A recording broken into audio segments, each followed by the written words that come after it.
ಮಾಡ್ತೀವಿ, ಎಲ್ಲ ಸರ್ವಿಸ್ ಹಂತವಾಗಿ ಸ್ಟಾರ್ಟ್ ಮಾಡ್ತೀವಿ. ಅದು ಯಾವುದೇ ಸಹ ಹಾಸ್ಪಿಟಲ್ ಶಿಫ್ಟ್ ಆಗಿ ಹಾಸ್ಪಿಟಲ್ ಶಿಫ್ಟ್ ಮಾಡಬೇಕಾದ್ರೆ ಒಮ್ಮೆನೇ ಶಿಫ್ಟ್ ಆಗೋದಿಲ್ಲ. ಸೊ ಹಂತವಾಗಿಯೇ ಶಿಫ್ಟ್ ಆಗೋದು.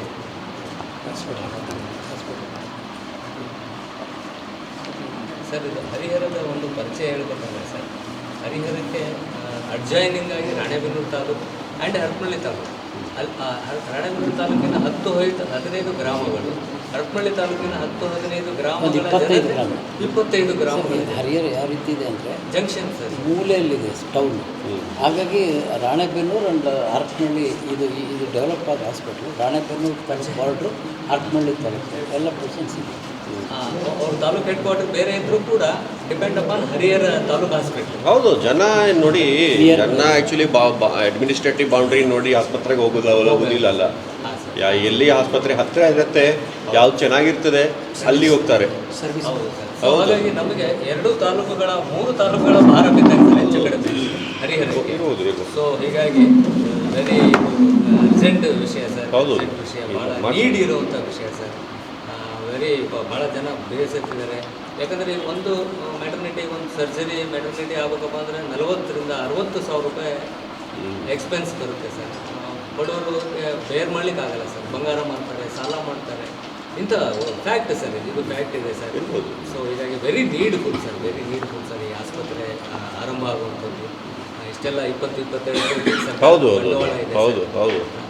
ಅದಕ್ಕೆ ನಾನು ಮೀಡಿಯಾದಲ್ಲಿ ಹೇಳಿದೆ, ನಾವು ನೀವು ಸೇರಿ ಇದನ್ನು ಕಾಪಾಡೋಣ, ಮಾಡಬೇಕು. ಅವ್ರದ್ದು ಸಹಾಯ ಇರಬೇಕು. ಹೌದು, ಅವರು ಕೂಡ ಇರಬೇಕು. ಈಗ ಸಿಬ್ಬಂದಿ ಸಿಬ್ಬಂದಿಯವ್ರನ್ನ ಇಲ್ಲಿ ಬಳಕೆ ಮಾಡ್ತಾ ಇದ್ದಾರೆ ಅಂತ ಒಂದು ಮಾಹಿತಿ ಇದೆ ಸರ್. ಹೌದು. ಈಗ ಹೆಚ್ಚುವರಿ ಸಿಬ್ಬಂದಿ ತಾವೇನಾದ್ರು ಅಲ್ಲ, ನಾರ್ಮಲಿ ಯಾಕಂದರೆ ಅಲ್ಲಿ ಈಗ ಡೆಲಿವರಿ ಅಲ್ಲಿ ಆಗ್ತಾ ಇದೆ. ಸೊ ಅಲ್ಲಿ ಆಗೋದಿಲ್ಲ, ಇಲ್ಲಿ ಆಗಬೇಕು ಆ್ಯಕ್ಚುಲಿ ಕೊನೆಗೆ. ಸೊ ಇವು ಟ್ರಯಡ್ ಏನಿದೆ ಇಲ್ಲಿ ಶಿಫ್ಟ್ ಮಾಡ್ತೀವಿ. ಪೀಡಿಯಾಟ್ರಿಷಿಯನ್ಸ್, ಗೈನಕಾಲಜಿಸ್ಟ್ ಇಲ್ಲಿ ಬರ್ತಾರೆ. ಮತ್ತು ಆ ಒಂದು ಸ್ಪೆಷಾಲಿಟಿ ಅವಶ್ಯಕತೆ ಇರೋಂಥ ಡಾಕ್ಟರ್ಸು ಸಿಬ್ಬಂದಿಗಳು ಇಲ್ಲಿ ಕೊರತೆ ಇದೆ ಸರ್. ಆ ನಿಟ್ಟಿನಲ್ಲಿ ಇಲ್ಲಿ ಕೊರತೆ ಇದೆಯಾ?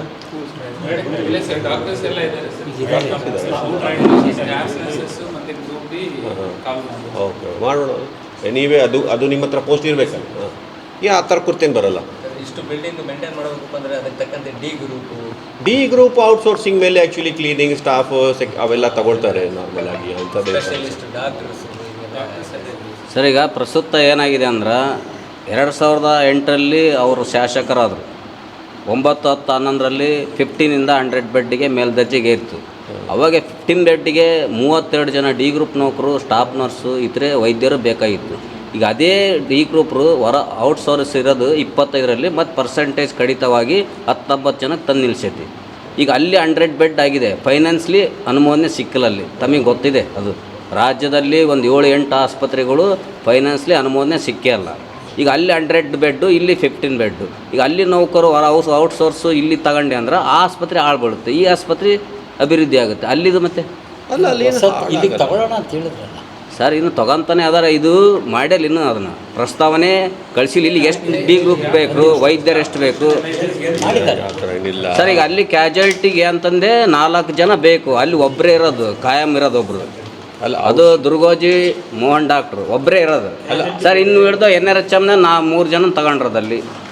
ಈಗ ಮೆಡಿಕಲ್ಲಿ ಆಫೀಸರು ಅಲ್ಲೇ ಒಬ್ಬರಿದ್ದಾರೆ, 4 ಜನ ಪೋಸ್ಟ್ ಇದಾವೆ ಸರ್. ಅಲ್ಲ, ಕ್ಯಾಜುಯಾಲಿಟಿ ಶಿಫ್ಟೇ ಆಗೋದಿಲ್ಲಲ್ಲ ಇಲ್ಲಿ ಸರ್. ಅದಲ್ಲ, ನಿಮ್ಮದು ಪೋಸ್ಟ್ ಇರೋದೇ ಕ್ಯಾಜುಯಾಲಿಟಿ ಮೆಡಿಕಲ್ ಆಫೀಸರ್ ಅಂತ 4 ಜನ ಪೋಸ್ಟ್ ಇದೆ. ಅದರಲ್ಲಿ ಒಬ್ಬರೇ ಇರೋದು, ಇನ್ನು 3 ಜನ ಪೋಸ್ಟ್ ಖಾಲಿ ಇದೆ. ಈಗ ಅವ್ರು ಇದ್ದೆ ಅಂದ್ರೆ ಇನ್ನು ದಿನನಿತ್ಯ ಇರ್ತಕ್ಕಂಥವ್ರು ಪಿಡಿಯಾಟ್ರಿಷಿಯನ್ ಇರ್ಬೋದು, OBG ಡಾಕ್ಟರ್ ಇರ್ಬೋದು, ಸ್ಕಿನ್ ಇರ್ಬೋದು, ಆರ್ಥೋ ಇರ್ಬೋದು, ಇವರೆಲ್ಲ ರೆಗ್ಯುಲರ್ ಮಾಡ್ಲಿಕ್ಕೆ ಅವಕಾಶ ಆಗ್ತೈತಿ. ಅಲ್ಲಿ ಕ್ಯಾಜುಯಾಲಿಟಿ ಮೆಡಿಕಲ್ ಆಫೀಸರ್ ಅದು ಕೊರತೆ ಇದೆ, ಒಂದೇ ಪೋಸ್ಟ್ ತುಂಬಿರೋದು ಅದು. ಅಲ್ಲ, ಅಲ್ಲಿ ಕ್ಯಾಜುಯಾಲಿಟಿ ಮೆಡಿಕಲ್ ಆಫೀಸರ್ ತುಂಬಿಸ್ಬೇಕಂತ. ಹೌದು ಸರ್, ಮಾಡೋಣ. ಹೌದು, ಅದು ನೋಡಿ, ಅದಕ್ಕೆ ಮತ್ತೆ ಈ ಆಸ್ಪತ್ರೆಗೆ ಸಂಬಂಧ ಇಲ್ಲ. ಯಾಕಂದ್ರೆ ಕ್ಯಾಜುಯಾಲಿಟಿ ಅಲ್ಲೇ ನಡೆಸ್ತಾರೆ. ಹೌದು, ಮಾಡ್ಸೋಣ. ಈಗ ಮಹಿಳಾ ಮತ್ತು ಮಕ್ಕಳ ಆಸ್ಪತ್ರೆ ಮಕ್ಕಳ ಡಾಕ್ಟ್ರು, OBG ಡಾಕ್ಟರ್ ಅಷ್ಟೇ ಇಲ್ಲಿಗೆ ಅವಶ್ಯಕತೆ. ಬಟ್ ಈಗ ಅಲ್ಲಿ ಅಂದ್ರೆ ಎಲ್ಲ ಡಾಕ್ಟರ್ ಇರ್ತಾರೆ. ಅಲ್ಲಿ ಖಾಲಿ ಇದ್ರೆ ಅದು ಪೋಸ್ಟ್ ತುಂಬಿಸೋಣ, ತೊಂದರೆ ಇಲ್ಲ. ಹೇಗೋ ಹೈವೇ ಅಲ್ಲಿ ಇದೆ, ಜನ ಇಲ್ಲಿ ಸ್ಯಾಂಕ್ಷನ್ ಇಲ್ಲ ಇರ್ತದೆ ಸರ್. ಮತ್ತು ಇದು computer operator, lab technician, staff nurse 17 ಇದೆ ಪೋಸ್ಟ್ ಸ್ಯಾಂಕ್ಷನ್ ಆಗಿ. ಯಾವುದೇ ಒಂದು ಆಸ್ಪತ್ರೆಗೆ ಸ್ಯಾಂಕ್ಷನ್ ಸಿಗುವಾಗ ಆಸ್ಪತ್ರೆ, ಬಿಲ್ಡಿಂಗ್, ಇಕ್ವಿಪ್ಮೆಂಟ್ ಮತ್ತು HR ಒಟ್ಟಿಗೆ ಸ್ಯಾಂಕ್ಷನ್ ಆಗ್ತದೆ. ಈಗ ಹರ್ಷ ಗುಪ್ತ ಅವ್ರು ಬಂದಾದಮೇಲೆ ವೈದ್ಯರ ಬಗ್ಗೆನೂ ಕಾಳಜಿ ತಂದರು, ಆಸ್ಪತ್ರೆ ಬಗ್ಗೆನೂ ಕಾಳಜಿ ತಂದರು, ತಮ್ಮ ಬಗ್ಗೆನೂ ಕೇಳ್ಪಟ್ಟವೆ. ಅದೇ ರೀತಿ ವೈದ್ಯರ ಬಗ್ಗೆನೂ ಕಾಳಜಿ ತಗೊಳ್ರಿ. ಇಲ್ಲಿರ್ತಕ್ಕಂಥ ಸಾರ್ವಜನಿಕರಿಗೆ ಅನುಕೂಲತೆ ಆಗ್ಬೇಕು, ಅದು ಫಾಲೋಅಪ್ ಆಗ್ಬೇಕು ಸರ್. ಇಲ್ಲಿ ಬಂದ ಪುಟ ಓದ ಪುಟ ಅನ್ನಂಗೆ ಆಗ್ತದೆ ಸರ್. ಇಲ್ಲಿ ಯಾರೇ ಆಫೀಸರ್ ಬಂದ್ರೆ ಕೊಡೋರು. ಈಗ ನಾವು ಇಲ್ಲಿ ಸ್ಥಳೀಯವಾಗಿ ಶಾಸಕರು ಸಿಗ್ತಾರೆ, ಅವ್ರಿಗೆ ಹೇಳ್ತೇವೆ. ಈ ಮೆಡಿಕಲ್ ಆಫೀಸರ್ ಸಿಗ್ತಾರೆ, ಇಲ್ಲ DHO ಹೇಳ್ತೇವೆ. ಎಲ್ಲದನ್ನು ಅವ್ರಿಗೆ ಫಾಲೋಅಪ್ ಮಾಡ್ಬೇಕಲ್ಲ ಸರ್. ಅಲ್ಲ ಆಗ್ತದೆ ನೋಡಿ ನೀವು, ಅದಕ್ಕೆ ತಮ್ಮ ಅವಧಿ ಶಾಸಕ ಮಾಡಿದ್ದಾರೆ ಈಗ ನೋಡ್ರಿ ಆಗ್ತದೆ. ಈಗ ಸರ್ ಇನ್ನೊಂದು ಸರ್, ಈಗ ಇಲ್ಲಿ ಬೇರೆ ಕಡೆಗೆಲ್ಲ ರಾತ್ರಿ ಪೇಡದಲ್ಲಿ ಡಾಕ್ಟರ್ ಮೇಲೆ ಹಲ್ಲೆ ಆಗೋಂಥ ವ್ಯವಸ್ಥೆಗಳು ಆಗಿದೆ ಅಂತ ಪಬ್ಲಿಕ್. ಬಟ್ ಇಲ್ಲಿ ಪೊಲೀಸ್ ಚೌಕಿ ಇಲ್ಲ, ಸಿಬ್ಬಂದಿ ಇಲ್ಲ. ರಾತ್ರಿ ಕೆಲಸ ಮಾಡೋ ಸಿಬ್ಬಂದಿಗಳು ಸ್ವಲ್ಪ ಭಯದಿಂದ ವಾತಾವರಣ ಕೆಲಸ ಮಾಡೋಂಥ ವಾತಾವರಣ ನಿರ್ಮಾಣ ಆಗಿದೆ. ಆ ನಿಟ್ಟಿನಲ್ಲಿ ತಾವೇನಾದರೂ ಪೊಲೀಸ್ ಚೌಕಿ ಅವಶ್ಯಕತೆ ಇದೆ ಸರ್. ಪೊಲೀಸ್ ಚೌಕಿ ಆ್ಯಕ್ಚುಲಿ ನಾವು ಹೇಳೋಕ್ಕಾಗಲ್ಲ. ಬಟ್ ನಾವು ನಮ್ಮ ಕೋರಿಕೆ ಜನರಿಗೆ ಏನಿದೆ ಅಂತಂದರೆ, ನಾವು ಕೂಡ ಜನರಿಗೆ ಕಾಳಜಿ ತೋರಿಸ್ಬೇಕು, ಜನರು ಕೂಡ ಸ್ವಲ್ಪ ಡಾಕ್ಟ್ರಿಗೆ ಕಾಳಜಿ ತೋರಿಸ್ಬೇಕು. ಎಲ್ಲ ಕಡೆ ನೋಡಿ ಪೊಲೀಸ್ ವ್ಯವಸ್ಥೆ ಮಾಡಲಿಕ್ಕೆ ಆಗೋದಿಲ್ಲ, ಮಿಲಿಟ್ರಿ ರೂಲ್ ಇಲ್ಲಲ್ಲ. ಎಲ್ಲೋ ಕಡೆ ಆ್ಯಕ್ಚುಲಿ ಗಲಾಟೆ ನಡೀಬೋದು, ತಾಲೂಕು ಆಫೀಸಲ್ಲಿ ಗಲಾಟೆ ನಡೀಬೋದು, ಈವನ್ ಸ್ಕೂಲಲ್ಲಿ ಶಾಲೆಯಲ್ಲಿ ಗಲಾಟೆ ನಡೀಬೋದು. ಸೊ ಈಗ ಪ್ರತಿಯೊಂದು ಕಡೆ ಆ್ಯಕ್ಚುಲಿ ಪೊಲೀಸ್ ವ್ಯವಸ್ಥೆ ನಾವು ಆಸ್ಪತ್ರೆಯಲ್ಲಿ ಅಂತೂ ಮಾಡಲಿಕ್ಕೆ ಆಗೋದಿಲ್ಲ, ಸಾಧ್ಯನೇ ಇಲ್ಲ. ಪೊಲೀಸ್ ಚೌಕಿ ಮಾಡಿದರೂ ಸಹ 4 ಕಾನ್ಸ್ಟೇಬಲ್ಸ್ ಅಲ್ಲಿ ಇರ್ತಾರೆ. ಸೊ ಇದು ಆ್ಯಕ್ಚುಲಿ ಮನವರಿಕೆಯಿಂದಲೇ ಈ ಘಟನೆಗಳು ಕಡಿಮೆ ಆಗುವುದು. ಸರ್, ಹರಿಹರದ ಸಿಟಿ ಒಳಗಡೆ 2 ಸ್ಟೇಟ್ ಹೈವೇ ಇದೆ ಸರ್. ಪಕ್ಕದಲ್ಲಿ 4 ಕಿಲೋಮೀಟರ್ ದೂರದಲ್ಲಿ ರಾಷ್ಟ್ರೀಯ ಹೆದ್ದಾರಿ, ನ್ಯಾಷನಲ್ ಹೈವೇ ಇದೆ ಸರ್. ಸ್ವಲ್ಪ ಅಪಘಾತಗಳು ದೊಡ್ಡ ಪ್ರಮಾಣದಲ್ಲಿ ಅವಾಗ ಆಗ್ತಾ ಇರ್ತದೆ ಸರ್. ಒಂದು ಟ್ರಾಮಾ ಸೆಂಟರು ಹರಿಹರದಲ್ಲಿ ಅದು ನೋಡೋಣ. ಈಗ ಅಟ್ಲೀಸ್ಟ್ MCH ಆಗಲಿ ಫಸ್ಟು, ಇದು ಸ್ಟಾರ್ಟ್ ಆಗಲಿ. ಇದು ಅದೊಂದು ಆಮೇಲೆ ಇದು 20 acres ಲ್ಯಾಂಡ್ಸ್ ಜಾಗ ಮಾಡ್ಬೋದು ಆ್ಯಕ್ಚುಲಿ. ಬಟ್ ಏನು ಸಮಸ್ಯೆ ಇಲ್ಲ ಸರ್, ಒಳ್ಳೆ ಜಾಗ ಇದೆ ಸರ್. ಈ ತಾಲೂಕು ಮಟ್ಟದ ಯಾವ ಆಸ್ಪತ್ರೆಗೂ ಇಷ್ಟು ಜಾಗ ಇಲ್ಲ ಸರ್ ಇಡೀ ರಾಜ್ಯದಲ್ಲಿ ಸರ್. 22 ಎಕರ್ಸ್ ಜಾಗ ಇದೆ ಸರ್. ಇದು ಶುರು ಆಗಲಿ ಅಟ್ಲೀಸ್ಟ್, ನೋಡೋಣ. ಸರ್. ಈಗ ಟೋಟಲಿ 61 ಸ್ಟಾಫ್ ಆಗಿದೆ ಸರ್ ಈ ಹಾಸ್ಪಿಟಲ್. ಸರ್ ಏನಾದ್ರು ಇದ್ದರೆ ಡಾಕ್ಟ್ರಿಗೆ ಸ್ವಲ್ಪ ಏನು ಬೇಕೋ ತಮ್ಮ ಬೆಂಗಳೂರಿಗೆ ಬಂದೆಲ್ಲ ಪೂರ್ತಿ. ಹೌದೌದು, ಅಲ್ಲೇ ಅವರು ಪಟ್ಟಿ ಮಾಡಿ ಕೊಡ್ತಾರೆ. ಆ್ಯಕ್ಚುಲಿ ಒಂದು ನೀಡ್ ಅಸೆಸ್ಮೆಂಟ್ ಪ್ರೊಸೆಸ್ ಇದೆ. ನಾವು ಅವರು ಪಟ್ಟಿ ಕೊಡ್ತಾರೆ, ಏನೇನು ಇಕ್ವಿಪ್ಮೆಂಟ್ ಬೇಕು, ಏನೇನು ಅಳವಡಿಸ್ಬೇಕು ಇಲ್ಲಿ. ಅದು ಎನಿವೇ ಅದನ್ನ ಅವ್ರು ಹೇಳಿದ ಹಾಗೆ 2.5 ಕೋಟಿ ಅಷ್ಟು ಈ ಎಸ್ಟಿಮೇಟಲ್ಲೇ ಆ್ಯಕ್ಚುಲಿ ಇಕ್ವಿಪ್ಮೆಂಟ್ಗೆ ಪ್ರೊವಿಷನ್ ಮಾಡ್ಕೊಂಡಾಗಿದೆ. So we will do an reassessment ಮತ್ತು ಟೆಂಡರ್ ಕರೆಸಿ ಮಾಡಿಸೋಣ, ತೊಂದರೆ ಇಲ್ಲ. ಫಾಸ್ಟಾಗಿ ಯಾವುದು ಪ್ರೊಕ್ಯೂರ್ಮೆಂಟ್ ಆಗಿಬಿಡ್ತದೆ, ಅದು ಬೆಡ್ ಗಿಡ್ಡೆಲ್ಲ ಫಾಸ್ಟಾಗಿ ಪ್ರೊಕ್ಯೂರ್ಮೆಂಟ್ ಆಗಿಬಿಡ್ತವೆ. ಈವನ್ ಲೇಬರ್ ಇಕ್ವಿಪ್ಮೆಂಟ್ಸ್ ಅವೆಲ್ಲ OTದು ಆ್ಯಕ್ಚುಲಿ ಸ್ವಲ್ಪ ಟೈಮ್ ಬೇಕಾಗ್ತದೆ, ಮಾಡಿಸೋಣ ಸರ್. ಈ ಗುಟ್ಕಾದವ್ರು ದಾಂಧಲಿ ಮಾಡಿಬಿಟ್ರೆ ಒಳಗೆ ಬರೋಕ್ಕೆ ಆಗಲ್ಲ. ಅಲ್ಲ, ಈಗ ಇಮಿಡಿಯೇಟಾಗಿ ಇದು ಗೈನಕ್ ಆಬ್ಸ್ಟೆಟಿಕ್ಸು ಗೈನಕ್ ಮಾಡ್ತಾ ಇದ್ದಾರೆ. ನಿಧಾನಕ್ಕೆ ಬಗ್ಗೆ ಇನ್ಸ್ಟ್ರೂಮೆಂಟ್ಸ್ ಎಲ್ಲ ಬಂದಾದ್ಮೇಲೆ ಪೀಡಿಯಾಟ್ರಿಕ್ಸ್ ಮಾಡೋಕ್ಕೆ ಹೇಳಿದ್ದೀನಿ. ಈಗ ಸ್ಟಾರ್ಟಿಂಗಲ್ಲೇ ಫಸ್ಟ್ ಹೆಣ್ಮಕ್ಳದ್ದು ಹೆರಿಗೆ ಶುರು ಮಾಡ್ಬಿಡ್ತಾರೆ. ಅಲ್ಲಿರೋ ಹೆರಿಗೆ ಎಲ್ಲ ಇಲ್ಲಿ ಬಂದ್ಬಿಡುತ್ತೆ ಈಗ. ಸೊ ಅದಕ್ಕೆ ಕೆಲಸ ಮಾಡ್ತಾ ಇದ್ರೆ ಏನು ತೊಂದರೆ ಆಗಲ್ಲ. ನಿಮಗೇನು ಬೇಕು ಎಲ್ಲ ನಾವು ಸಹಕಾರ ಕೊಟ್ಟರೆ ಎಲ್ಲನೂ ಮಾಡ್ತೀವಿ. ತೊಂದರೆ ಅಲ್ಲ, ನಾವು ವೀಕ್ಲಿ ಟ್ವೈಸ್ ನಾಳೆಯಿಂದ ಹೆರಿಗೆ ಬಂದ್ಬಿಡುತ್ತೆ. ವೀಕ್ಲಿ ಟ್ವೈಸ್ ಬರ್ತೀವಿ. ಖಂಡಿತ. ಆಮೇಲೆ ನಾವು ಮಾಧ್ಯಮದವ್ರಿಗೆ ಹೇಳಿದ್ವಿ, ಖಂಡಿತ.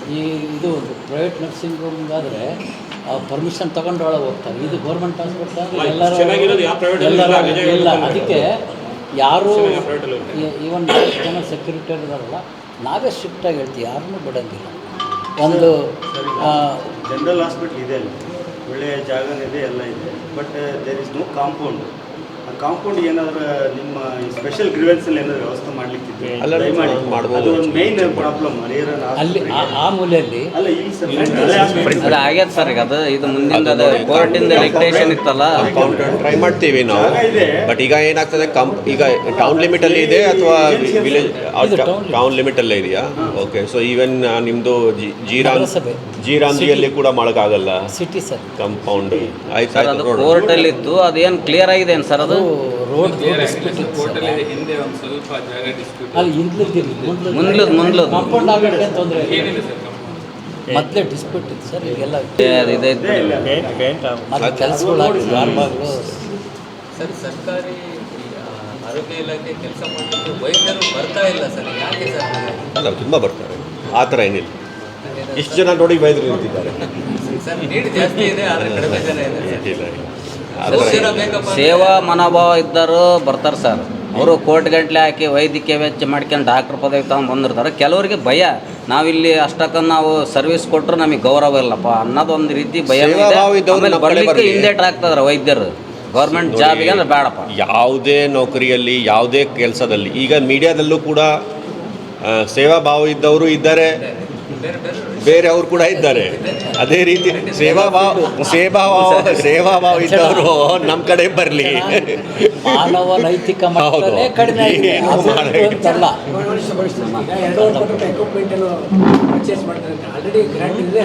ಹೌದೌದು, ಆಲ್ರೆಡಿ ಎಕ್ಸಿಸ್ಟಿಂಗ್ ಎಸ್ಟಿಮೇಟಲ್ಲಿ ಇದೆ. ಇದನ್ನ ಪರ್ಚೇಸ್ ಮಾಡ್ತಾರೆ. ಹೌದು, ಅದಕ್ಕೆ ತಾವು ಒಪ್ಪಿಗೆ ಸೂಚಿಸಬೇಕಾಗಿದೆ ಸರ್. ಅಲ್ಲ, ಅವ್ರು ಪಟ್ಟಿ ಮಾಡಿ ಕೊಡ್ತಾರೆ. ಅಂದರೆ ಇಂತಿಂತು ಬೇಕು, ಒಂದು ಕಮಿಟಿ ಇದೆ, ಇಂತಿಂತೇ ಬೇಕು ಅಂತ ಹೇಳಿ ಡಾಕ್ಟರ್ಸ್ ಒಂದು ಕಮಿಟಿ ಇದೆ, ಅವ್ರು ಆ್ಯಕ್ಚುಲಿ ತೀರ್ಮಾನ ತಗೊಳ್ತಾರೆ. ಸೊ ಅದಾದ ನಂತರ ಮತ್ತೆ ನಾವು 2.5 ಕೋಟಿ ಅಂತಂದರೆ ಆ್ಯಕ್ಚುಲಿ ಈವನ್ ಕ್ಯಾಬಿನೆಟ್ ಅಪ್ರೂವಲ್ದು ಆ್ಯಕ್ಚುಲಿ ಆಗಿದೆ ಈಗಾಗಲೇ. ಸೊ ಬರೀ ನಾವು ಟೆಂಡರ್ ಕರಿಬೇಕಷ್ಟೇ. ಹರಿಹರ ಈ ಆಸ್ಪತ್ರೆ ಇನ್ನು ಫರ್ದರ್ ಎಕ್ವಿಪ್ಮೆಂಟ್ಸ್ ಬೇಕಾಗಿದೆ. ಹೌದು, ಕೆಲವು ಬೇಕಲ್ಲ, ಈಗ OT ಬೇಕು, ಮತ್ತು ಸರ್ ಇನ್ನು ಕೆಲವು ಬಂದಿಲ್ಲ ಸರ್ ಇಕ್ವಿಪ್ಮೆಂಟ್ಸ್ ಇಲ್ಲಿಗೆ. ಹೌದು ಸರ್, ಅಲ್ಲಿ ಲೇಬರ್ ರೂಮಲ್ಲಿ ಎಲ್ಬೋ ಟ್ಯಾಪ್ ಬೇಕಿತ್ತು ಸರ್. ಎಲ್ಬೋ ಟ್ಯಾಪೇ ಇಲ್ಲ ಲೇಬರ್ ರೂಮ್. ಅದು ನನಗೆ ಇವತ್ತು ಹೇಳಿದ್ರು. ಈಗೇನು ಮಾಡ್ತೀರಿ ಮತ್ತೆ? ಸಣ್ಣ ಪುಟ್ಟವೆಲ್ಲ ಬೇರೆ ಅದೇ ಖರ್ಚು ಬೇರೆ essential ಅಲ್ಲ. ಮೇಜರ್ ಸಣ್ಣ ಖರ್ಚು ಮಾಡ್ಕೊಡ್ತಾರೆ. ಅಗತ್ಯ ಇರುವಷ್ಟು ಸಿಂಕುಗಳು ಇಲ್ಲ ಸರ್. ಸರ್ ಈಗ ಸಾಯವ್ರು ಬಂದ ಮಾಡಿಸಿ ಸರ್, ನಾವು ಅದಕ್ಕೋಸ್ಕರ ಕೇಳ್ತಾರೆ. ಒಂದು ನಿಮಿಷ ಸರ್, ಇವ್ರದ್ದು ಏನಂದರೆ ಇದನ್ನು ಹ್ಯಾಂಡ್ ಓವರ್ ತಗೋಬೇಕಾದ್ರೆ ಭಾಳ ಕೆಲಸ ಬಿಟ್ಟಿದ್ದ ಅವ್ರು ಡಾಕ್ಟ್ರು ಬೇಕಂತ ತಗೋಬೇಕು. ಅದು ಇವ್ರದ್ದೆಲ್ಲ ಬೇಜಾರು. ಆಯಿತು, ಮಿಸ್ಟೇಕ್ ಮಾಡೋಕ್ಕಾಗೋದಿಲ್ಲ. ಏನು ಮಾಡೋದು? ಸೊ ರಿಟೈರ್ ಮಾಡಿಸೋಣ, ಈಗ ಮಾಡಿಸೋಣ. ಇದೇ ಸಣ್ಣ ಪುಟ್ಟ ಕೆಲಸ ಆ್ಯಕ್ಚುಲಿ. ಒಂದು ಸಿಂಕ್ ಹಾಕಬೇಕಾದ್ರೆ ಅಂಥದ್ದೇನು ಖರ್ಚಿಲ್ಲ.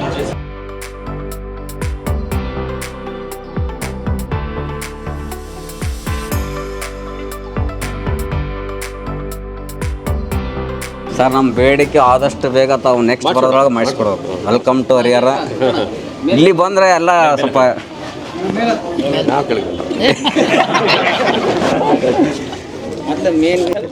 ನಕ್ಷತ್ರ ಟಿವಿ ಲೋಕಲ್ ನ್ಯೂಸ್, ಇದು ನಿಮ್ಮದೇ ಧ್ವನಿ.